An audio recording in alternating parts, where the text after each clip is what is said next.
Okay, how's everybody doing? So what I want to do here is show you how I'm going to paint this track. Now you can spray bomb track ahead of time if you want and then lay it down, but I like to lay my track for certain reasons first and then airbrush it. And I just want to address a question that somebody brought up in the comments, like don't you worry about overspray and things like that. Well, since I use very, very thin paint and high pressure, I only inch the trigger back just a hair, and I never have to worry about overspray because I'm actually, it's like a brush with air distributing the paint, like a hand paintbrush. You can hand paint your track as well, or you can just pre-spray bomb it and then lay it on. But I like to do it this way for more reasons than one, because I like to cut in all the weathering and stuff as I'm building up the scene. So what I'm going to do here is I'm going to show you how I do that, and show you a couple different angles too when I get down to this scratch built turnout here that I need to paint as well. And it's so nice with an airbrush because you can get into all the little details, put it on super thin, and you won't cause things to stick and get out of hand real fast. If you were to spray bomb this, it would probably be a recipe for a lot of issues. Okay, so that's what I'm going to do, and then we'll basically take it from there and see where that leads. I mean, once this is painted, I can lay down, oh yeah, so code 40 rail, yeah. So these are Central Valley ties. So I was going to hand lay these. Well, I mean, this is a form of hand laying when you use Central Valley ties. They go back quite a ways. I don't think a lot of people use them anymore, because why would you? However, in this case, it's hard to find code 40 now with microengineering. I don't even think they make it, like with the embedded ties. So I'm just going to lay the code 40 once this is all painted and ballasted and grass growing and weeds and everything. I want to just glue in the code 40 weathered rail. It'll look awesome. And then when I ballast it or use matte medium, thin matte medium, it'll just glue the whole rail down really nice. So that's why I'm going to do that. Okay, so let's have a look at that, and I'll show you how I do this and part of this turnout. Okay.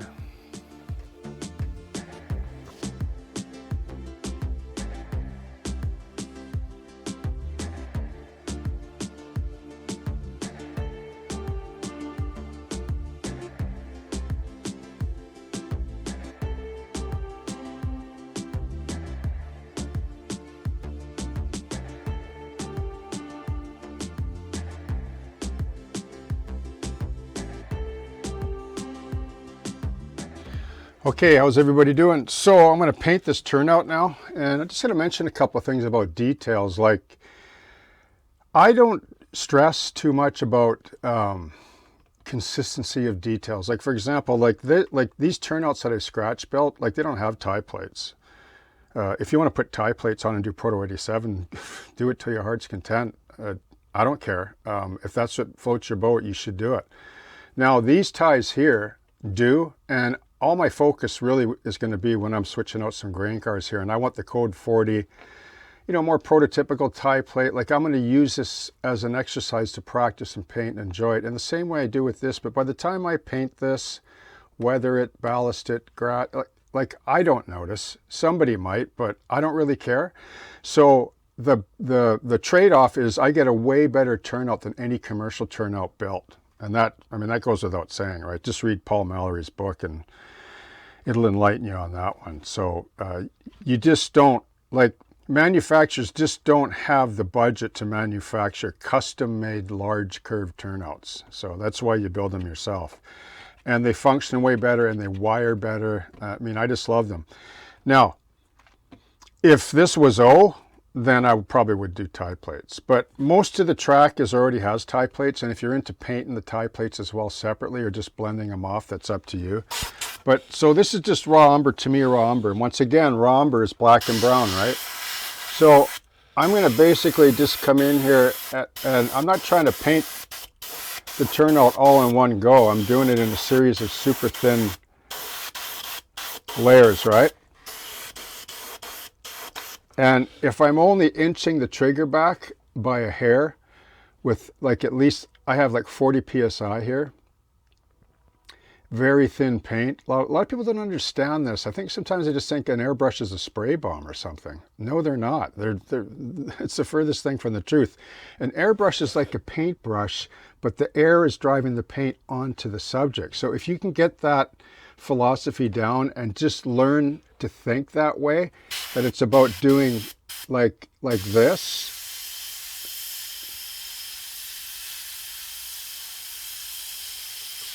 then where's the plume? There's no paint plume, right? I don't get overspray on my models or anywhere else. Like I can have books sitting around and other models. Like I don't worry about it because I don't floor the trigger like some people do. People that start out tend to do that, and I get why, right? That's what I did when I was a kid. Whoa, right? But then I quickly realized, well, the dual action means air pressure, which you don't normally regulate except on the compressor down below. And then you pull back on the throttle, or the trigger in this case, and you just bring your paint on to get this. And that's how I paint.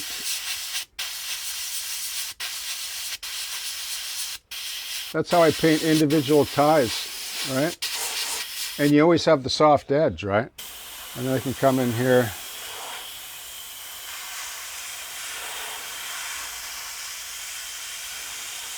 So I open a window and have a fan on, and I do little bits at a time, but already you can see the advantage of an airbrush, right? When it comes to painting track. And you can paint it at any point that you want. You can do all your scenery, ballast, and then paint it. But I like to get some base coats down first and basically lose the white. Okay. Paint the wires. And furthermore, when this paint dries, because it's alcohol based and to me acrylic, which is bulletproof, when I move these like this, see, I got to move that out of the way so I can.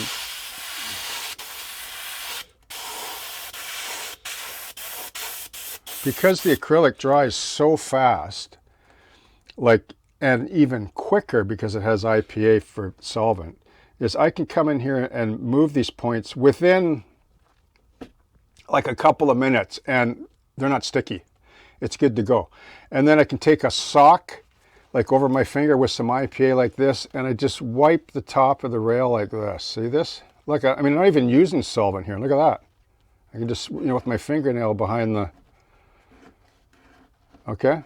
And then once that acrylic cures, it's not going anywhere unless you soak it with IPA and wash it down.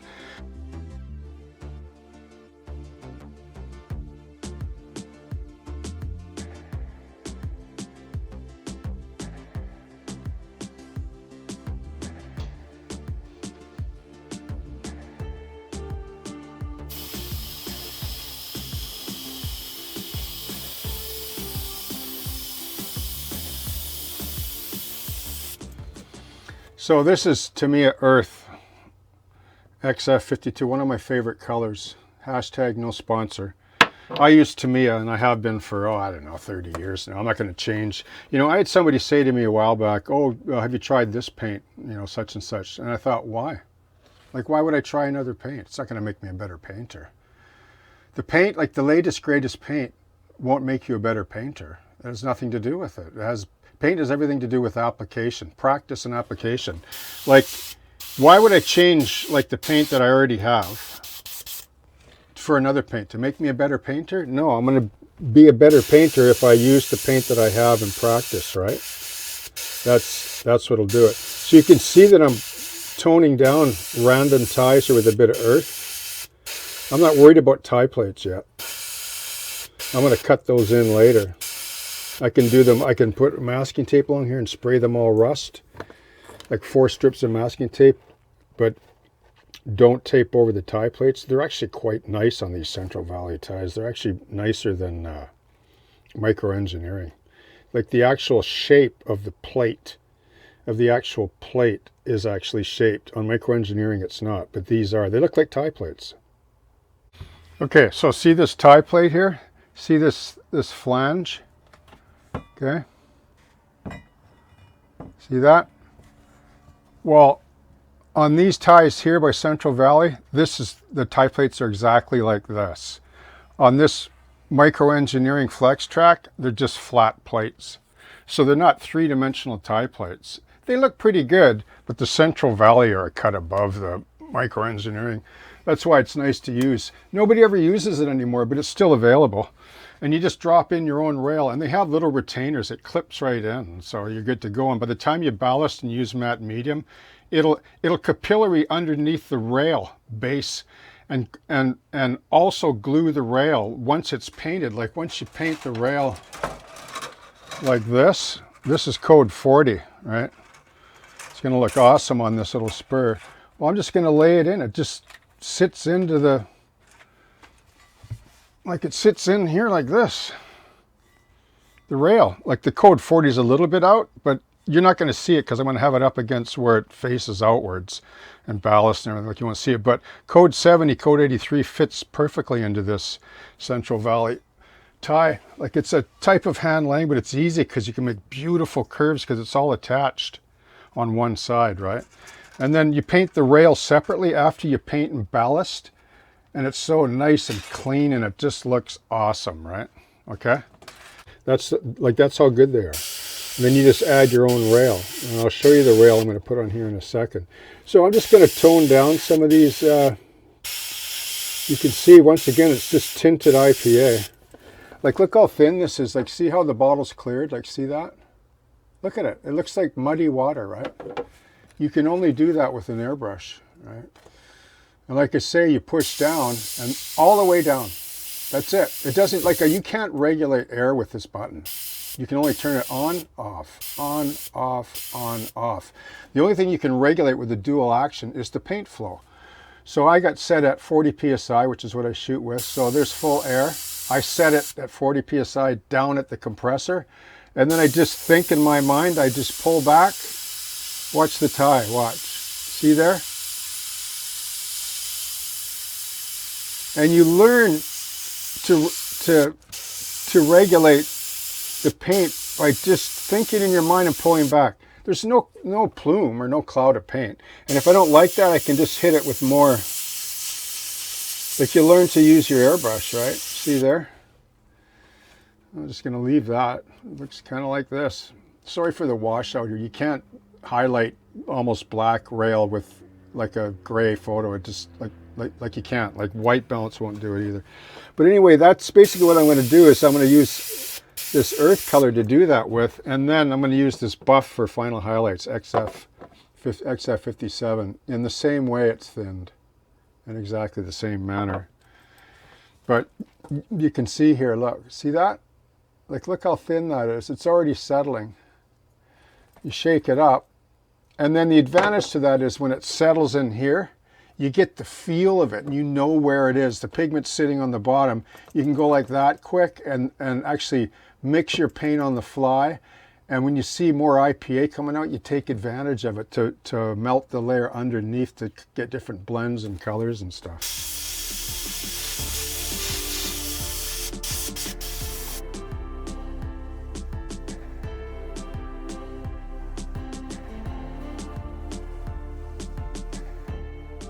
Okay, let's have another look at this from a different angle, and I'm going to use this lighter rust now. I basically used, like this orange paint with some linoleum deck brown. Anyway, I don't have a particular measured ratio for it. I always just mix on the fly.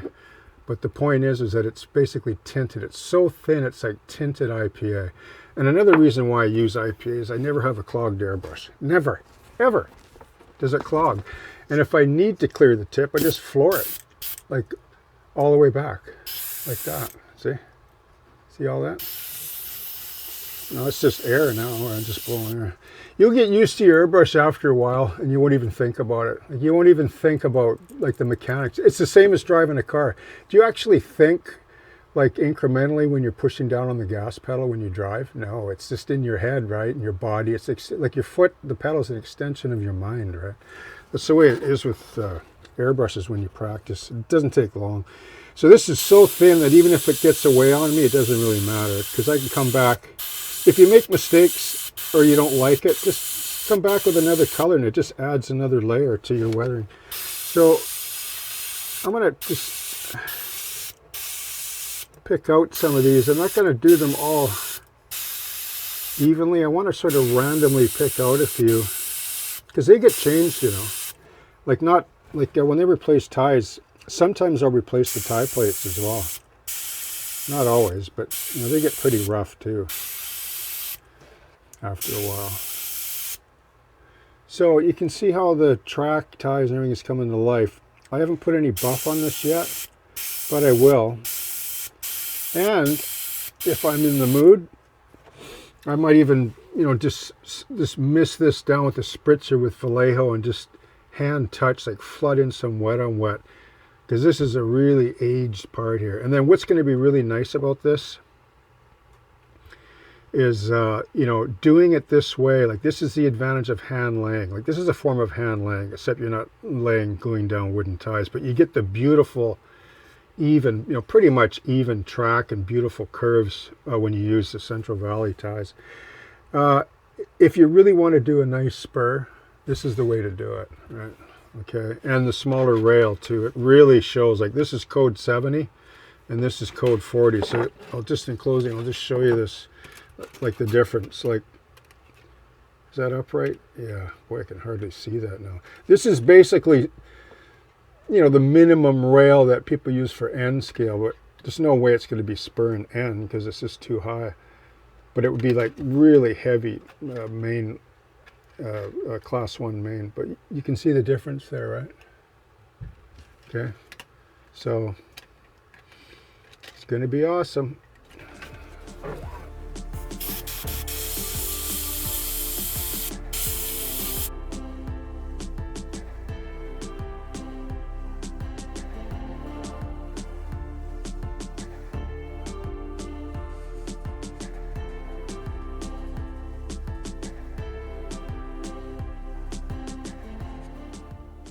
Okay, so here's the track painted. So you can see the main on the left, which I have to paint more later.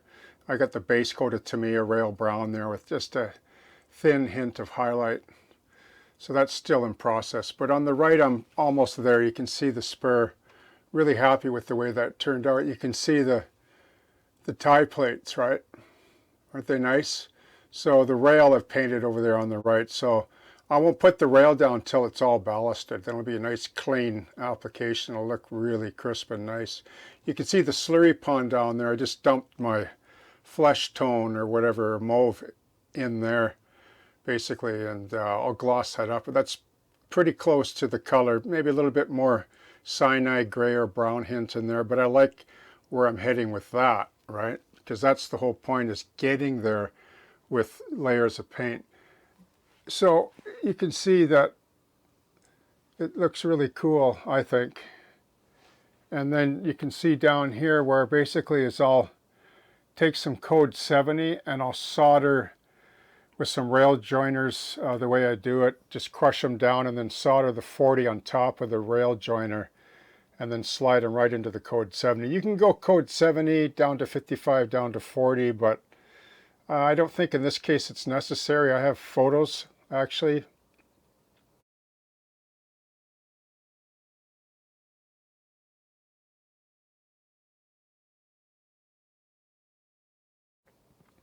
of prototype where they go from one code to the next. There's no in between. They just jump from one code pound rail to a light spur rail.